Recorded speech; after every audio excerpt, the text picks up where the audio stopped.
nin video in malien bɛɛ kan k'a lamɛn, burkinabé bɛɛ kan k'a lamɛn, wa nigérien bɛɛ kan k'a lamɛn. Parce que réalité dɔ b'an ka jamanaw taabolo la min ni maa caman t'a kalama, pourtant a kow bɛ yen. Parce que n'i ye jateminɛ population de ye wulikajɔw kɛ gouvernement dɛmɛ minnu bɛ fanga la ni militaires do, ko parce que jamana mɛnna gɛlɛya min kɔnɔ ani jamana min mɛnna bi min kɔnɔna na a ka se ka bɔ o kɔnɔ. Mais réalité ye jumɛn, c'est que jamana ye acteurs de changer o kɔrɔ ye ani minnu bɛ baara kɛ ɲɔgɔn fɛ ka kɔrɔ n'u bɛ bi jamana kan n'o ye occidentaux ye. Bon, i b'a ye k'a fɔ jamana ye olu de bila, mais a y'a remplacer ni mɔgɔ wɛrɛw ye minnu fɛnɛ bɛ tɛmɛ n'o système kelen ye. O b'a yira an na k'a fɔ système ma changer, mais baarakɛɲɔgɔnw de changera. O misaliya ye jumɛn, an b'a dɔn k'a fɔ matière première min bi fɛngɛ an ka jamana ninnu kɔnɔ ka caya, minnu bɛ exploiter an ka jamanaw kɔnɔ ka caya, o ye sanu de ye, or. Bon, n'i ye or jate minɛ, l'or est exploité an ka jamanaw kɔnɔ kosɛbɛ. An bɛ jamanaw la diɲɛ kɔnɔ yɛrɛ, jamana minnu ni or bɛ exploiter ka caya. Donc n'i y'o jate fɛnɛ minɛ, i bɛna ye k'a fɔ an ka orw a bɛ kɛ ka maaw de nafa, maa minnu fɛnɛ bi ka théoriciens kɛlɛ. O kɔrɔ ye an bɛ taa or in feere olu de ma, ka taa minɛnw san n'a ye k'an bɛna théoriciens kɛlɛ. Olu fɛnɛ mɔgɔ kelen minnu b'an ka sanu san k'u yɛrɛ nafa n'a ye, olu bɛ intérêt min sɔrɔ a la, anw t'o sɔrɔ a la. Nka o mɔgɔ kelenw de fɛnɛ bi ka théoriciens fɛnɛ financer. O de la an ka jamanaw kɛlɛ ti ban, o de la an ka jamanaw ti se ka développer, population k'o bila hakili la. Mais minnu bi fanga la ni militaires do, u b'o o dogo. Mais an bɛ taa an ka sanu feere Emirati minnu ma, olu de bi terrorists financer, olu de b'u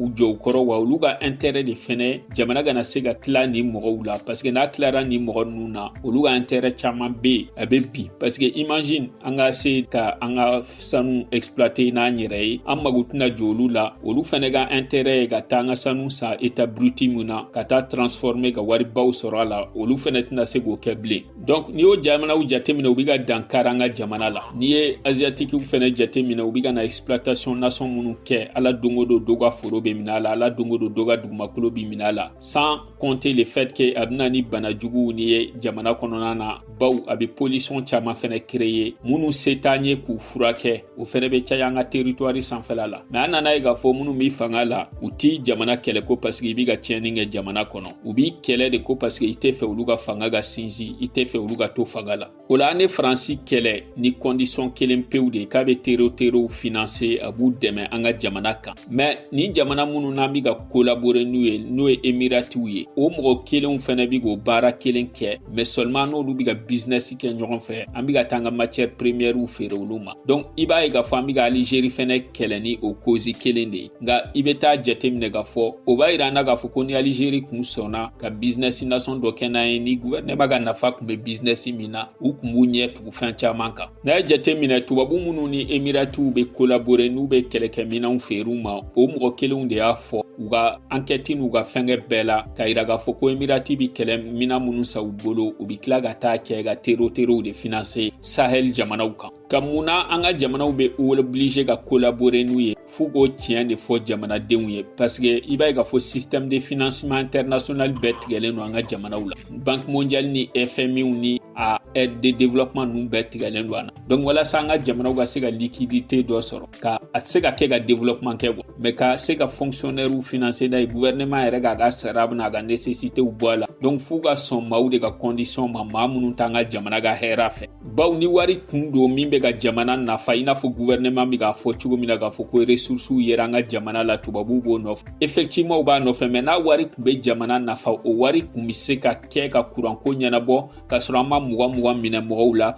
o wari kun bɛ se ka kɛ ka gɛlɛya fɛn fɛn bɛ jamana kan ka caman t'a la. Mais ni hali bi gouvernement bɛ ka aide ɲini diasporaw de fɛ, a bɛ ka aide ɲini jamana kɔnɔdenw de fɛ, walasa cotisation ni taxes ka tigɛ, o b'a yira k'a fɔ ko hali sanu min n'an b'a ta ka taa feere, a jɔyɔrɔ tɛ ka ye jamana ko la. An bɛ misaliya kelen d'aw ma, waati min na Choguel y'i da maga sanuko la k'a fɔ k'ale ye dossier dɔ récupérer, dossier min b'a yira k'a fɔ ko Mali sanu min feere a ka bon hakili, ko Emirati yɛrɛ y'a yira k'a fɔ ko Mali ye sanu min feere olu ma deli ka sanu ɲɔgɔn sɔrɔ sanni feere. Donc d'abord o fɔ dɔrɔn n'a ye k'a fɔ problème wulila a nɔfɛ parce que o document b'a bolo kɔ. Mais o tɛ bala na, e b'a faamu cogo di k'a fɔ ko Emiratiw fɛ Arab Émirats olu yɛrɛ fɛ sanu tɛ exploité, mais u kɛra deuxième de ye dɛ, deuxième mondial commerce d'or u kɛra. Donc i b'a ye k'a fɔ fɛn min ye 129 milliards de dollars d'échange en 2023, o de kɛr'u fɛ ka taa 2012 la ka taa bila 2022 o kun bɛ o duguma. Donc a b'a yira k'a fɔ ko a accélérera waati min na militaires nana fanga la Sahel jamanaw kɔnɔ.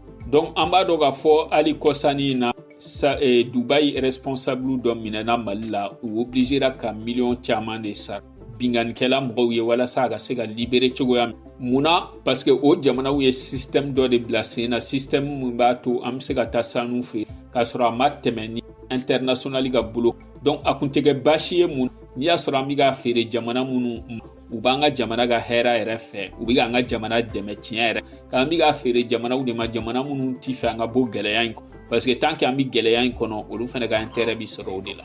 O la nin taabolo ni nin trafiki min ni Mali État b'a kɛ o kɔrɔ ye a bɛ hakɛ min feere a t'o déclarer, a bɛ kɛ depuis politiciens ka waati.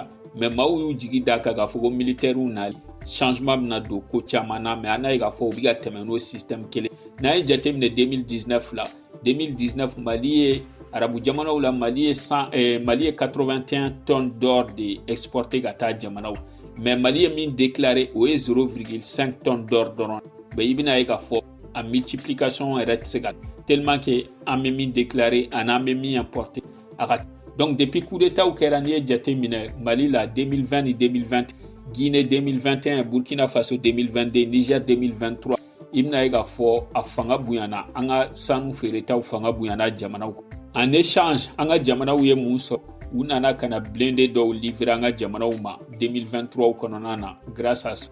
Donc Burkina ni Mali bɛɛ b'o kɔnɔna la. N'i ye Sahel jamana y'u jateminɛ a yira la kalan dɔ y'a yira k'a fɔ Sahel jamanaw maa sata n'i y'a jateminɛ 100 o 100 75 a sɔrɔla bingani kɛwalew ka sababu de la. Donc i bɛna ye k'a fɔ o ka jugu ni virusi ye, virusi bana jugu bɛɛ. Hali n'an y'a jate a bɛ sɔn ka juguya ni sida kun bɛ maa hakɛ min faga an ka jamanaw kɔnɔna na. Donc o b'a yira k'a fɔ fɛn min bɛ se ka maa sata 100 o 100 75 fɛn min b'o faga o dɛmɛbaga o fɛnɛ ye jugu dɔ de ye, i n'o man ka don foyi la, i n'o man ka jɛ ka foyi kɛ. Mais mun nana n'a ye parce que an ka dirigeants minnu bɛ yen ani minnu kun bɛ yen ils sont incapables ka système développer ou ka système bila sen na min b'a to jamana bi hɛrɛ sɔrɔ ni bolo wɛrɛ min tɛ ka ko bɛɛ basé dugumakolo ko kan ka taa mɔgɔw ka dugumakolow tiɲɛ. U kun kan ka hali fanga di min ma n'o ye sɛnɛ, u taara ka dugumakolo bɛɛ halaki, sɛnɛ tɛ se ka k'a dugumakolow kan bilen.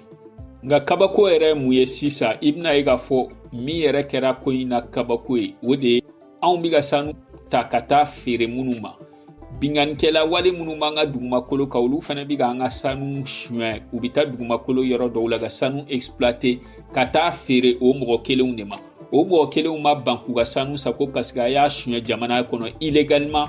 Aw man ka exploiter, ɲɛmɔgɔ bɛ jamana minnu na aw tɛ jamana ɲɛmɔgɔ ye, an t'aw reconi, nka u m'u bali ka binganikɛla mɔgɔw ka sanu sa olu bolo.